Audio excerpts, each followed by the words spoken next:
நம்ம சென்னை சில்க்ஸின் Aadi blast, savings blast, கலெக்ஷனும் blast. i5 housing and properties. தேடுறதை விடுங்க, தேர்வு செய்யலாம் வாங்க.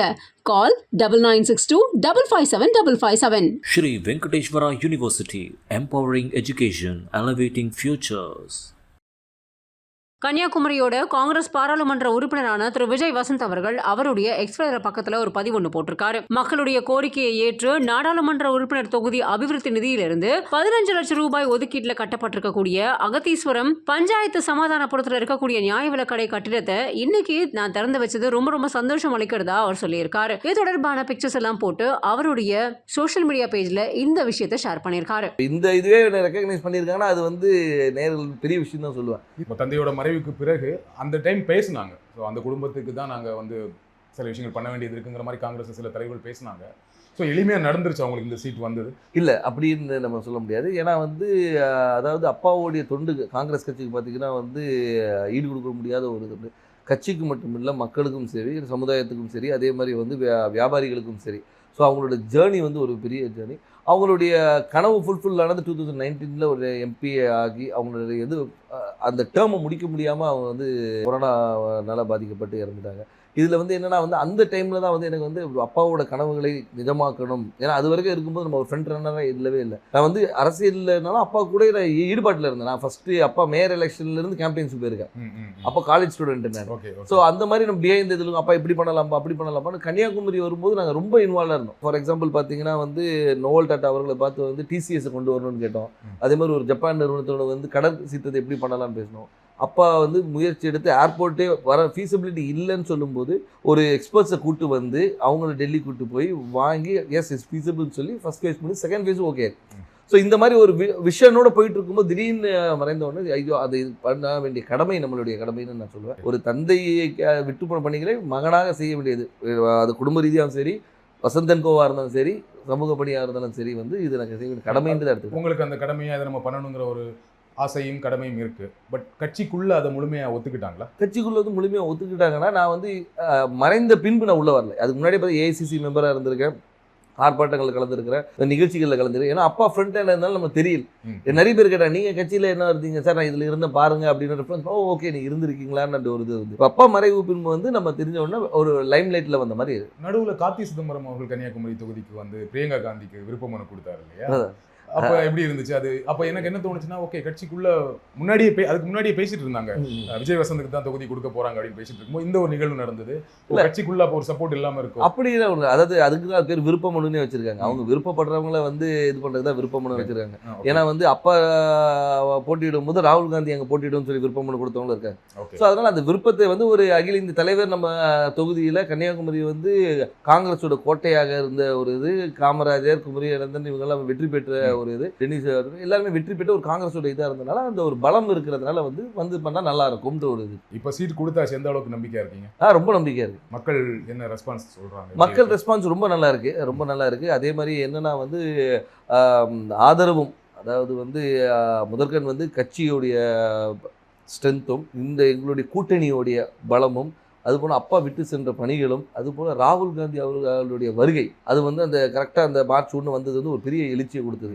எங்கள் தொண்டர்கள் மத்தியிலும் சரி, பொதுமக்கள் மத்தியிலும் ஓகே நம்ம ஊர் வந்திருக்காங்க, அவர் பண்ண, அதாவது ஒரு தலைவராக வராமல் ஒரு தொண்டனாகவும் சராசரி மனிதனாக வந்தார். இப்போ நீங்கள் வந்து எல்லா தலைவரும் வராங்க, மீட்டிங் போகிறாங்க. அப்படி இல்லாமல் ரோட்டில் ஒரு டீ கடையில் நின்று ஒரு பையனை கூப்பிட்டு பேசி அவங்ககிட்ட ரன்னிங் இன்ட்ரெஸ்ட் இல்லைன்னா ஷூஸ் இருக்கா இல்லைன்னா ஷூஸ் வாங்கி கொடுத்து அனுப்புகிறேன்.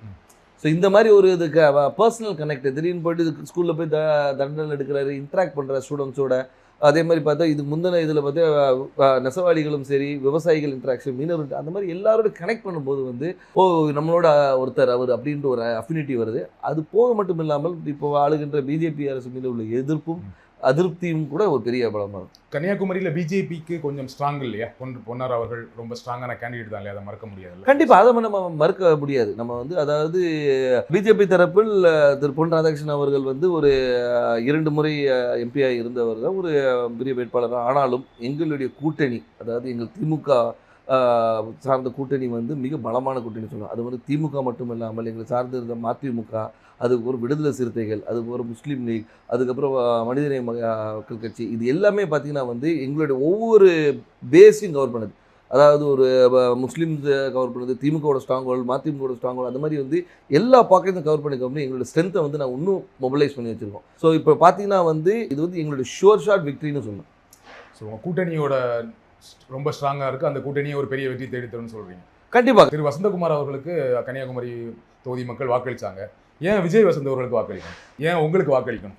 அதான் வசந்தகுமார் அவர்களுக்கு வாக்களித்தனால விஜய் வசந்துக்கு வாக்களிக்கணும்னு நான் சொல்ல வரல. ஆனால் ஒரு காங்கிரஸ் வேட்பாளராகவும் அதே மட்டுமல்ல வசந்தகுமார் அவர்கள் வந்து இந்த மக்களுக்கும் கன்னியாகுமரி மக்களுக்கும் பல துண்டுகளை செஞ்சுருக்காங்க. அது விட்டு போன பணிகளை வந்து அவர் மகன் செய்வார் என்ற ஒரு நம்பிக்கை அவங்களுக்கு இருக்குது. அது மட்டும் இல்லாமல் வந்து நான் வந்து ஒரு வாரிசாக வந்து நேராக போயிட்டு வந்து நான் நேராக டெல்லியில் இங்கேயும் போய் வரல. அடுத்த நாளே மக்களை சந்தித்தேன், மக்களோட இருந்தேன், எல்லா நிகழ்ச்சிகளை கலந்து கொண்டு எல்லாரோட நிறை குறைகளை கேட்டுட்ருக்கோம், மக்களாக இருந்தோம். அது ஏன்னா எடுத்தவொன்னே அக்செப்ட் பண்ணிக்க மாட்டாங்க. கேட்குற கேள்விக்கு நான் சொல்கிறேன், அதை அக்செப்ட் பண்ண வைக்கிறதுக்கு நான் ஒர்க் பண்ணேன். ஸோ அதனால் வந்து அப்பாவுடைய இடத்தை வந்து மகன் வந்து நிரப்பார் என்ற நம்பிக்கையை அவங்களுக்கு கொடுத்தேன். அந்த நம்பிக்கையை வந்து எல்லார் மேலேயும் பெருசாகவே இருக்குது. அதனால் வெற்றி வாய்ப்பு ரொம்ப நல்லா இருக்குது. குமரி மாவட்டத்தில் வரீங்க, ரொம்ப படித்த மாவட்டம், ஆனால் அங்கே நிறைய பிரச்சனைகளும் இருக்குது. அதை கரெக்டாக ஐடென்டிஃபை பண்ணியிருக்கீங்களா? என்னென்ன திட்டங்கள் வச்சுருக்கீங்க? கண்டிப்பாக. அதாவது வந்து நீங்கள் கன்னியாகுமரியை பொறுத்த வரைக்கும் பார்த்தீங்கன்னா வந்து இந்த மிக்ஸ் ஆஃப் ஆல்னு சொல்லலாம். அதாவது கடல் இருக்குது, மலை இருக்குது, எல்லாமே இருக்குது. அதனால் வந்து மக்களுடைய தேவைகளும் அவங்களுடைய இதுவும் நிறைய வேறுபாடுகள் இருக்குது. ஒரு பாக்கெட்டையும் நாங்கள் அனலைஸ் பண்ணி வச்சுருக்கோம். அதாவது இந்த மக்களுக்கு இது தேவை, இவங்களுக்கு இது தேவையில்லைன்ற அளவுக்கு அனலைஸ் பண்ணி வச்சுருக்கோம். மக்களுக்கு விரோதமான எந்த ஒரு சட்டத்தையும் கொண்டு வரக்கூடாது என்ற ஒரு முடிவும், மக்களுக்கு எப்போவுமே நன்மை கொடுக்கணுன்ற ஒரு சட்டத்தை கொண்டு வரணும். அவங்கள மக்களுடைய வாழ்வாதாரத்தை உயர்த்துகிற அளவுக்கு என்ன செய்யணுமோ அந்த திட்டங்களை கொண்டு வந்து. எனக்கு தெரிஞ்ச வரைக்கும் குமரி மாவட்டத்தில் வாழ்வாதாரம் ஓரளவுக்கு நல்ல வாழ்வாதாரம் இருக்கும். எல்லாமே படித்தவங்களாக இருப்பாங்க, வேலையில் இருப்பாங்க. ஆனால் என்னென்னா அங்கே என்ன வேலை கிடைக்குன்னா, ஒன்று படித்து முடித்தா டீச்சர், பெண்களாக இருந்தால் நர்ஸு, அப்படி இல்லைன்னா இப்போ ஒரு சமீப 10 வருடங்களாக சாஃப்ட்வேர் இன்ஜினியர் நிறைய பேர் வந்து சென்னையில் வேலை பார்க்குறாங்க, ஃபாரின் போவாங்க, கப்பல் போவாங்க, இந்த மாதிரி வேலை செய்வாங்களே தவிர மாவட்டத்துக்குள்ள வேற என்ன வேலை வாய்ப்புனா எதுவுமே பெருசாக கிடையாது. ஃபேக்ட்ரிஸ் கிடையாது, சாஃப்ட்வேர் கம்பெனிஸ் கிடையாது. அப்போ அதற்கான திட்டங்கள் என்ன? அதற்கான திட்டங்கள் நிறைய கொண்டு வர திட்டங்கள் நிறைய இருக்குது. ஏன்னு சொல்லிங்கன்னா வந்து நீங்கள் சொல்கிற ரிக்குவயர்மெண்ட்ஸ் மட்டும் பார்த்தீங்கன்னா வக்கீல்களும் மாதிரி நிறைய இருக்குது, டாக்டர்ஸ் நிறைய இருக்கிறாங்க. நீங்கள் சொன்ன அது நர்ஸ் டாக்டர்ஸ். அது மட்டும் இல்லாமல் வந்து லிட்ரஸி ரேட் அதிகம் இருக்கிறதுனால வந்து இவங்க பல இடங்களில் ஸ்ப்ரெட் பண்ணியிருக்கிறாங்க. ஸோ அது மாதிரி தொழிற்சாலைகளை கொண்டு வரது வந்து ஒரு சில பாக்கெட்டில் கொண்டு வரலாம். நீங்கள் பார்த்தீங்கன்னா தொழிற்சாலைகள் வந்து ஒரு இடத்துல கூட, அதே மாதிரி கடற்புற கதை வந்து டெவலப் பண்ணுறது என்னென்ன கொண்டு வரணும். ஸோ தொழிற்சாலையை கொண்டு வருது. அதனால வந்து ஒவ்வொரு ஊர் இப்போ பார்த்தீங்கன்னா ரப்பர் ஃபேக்ட்ரி இருக்காங்க, ரப்பர் ஃபேக்ட்ரியை வந்து நம்ம டெவலப் பண்ணலாம். ஸோ வந்து அது மாதிரி தொழிற்சாலை நிறைய இருக்குது. அதே மாதிரி வேலைவாய்ப்பு திட்டங்களும் நிறைய கொண்டு வரலாம். நம்ம என்னென்னா நம்ம மக்கள் என்னென்னா இங்கே இருக்கிற மக்கள் எல்லாமே பாதி பேர் வெளியே தான் இருக்கிறாங்க. இப்போ இந்த கொரோனால தான் நமக்கு தெரிஞ்சு பாதி பேர் ஊரில் இருக்கும். இவ்வளோ பேர் வந்து நம்ம ஊரை சார்ந்தவங்க இந்த தமிழ்நாடு முழுக்க இருக்காங்கன்னு தெரியும். நம்ம சென்னை சில்க்ஸின் ஆடி பிளாஸ்ட், சேவிங்ஸும் பிளாஸ்ட், கலெக்ஷனும் blast. i5 housing and properties. தேடுறதை விடுங்க, தேர்வு செய்யலாம் வாங்க. Call 9962 557 557. Shri Venkateshwara University, empowering education, elevating futures.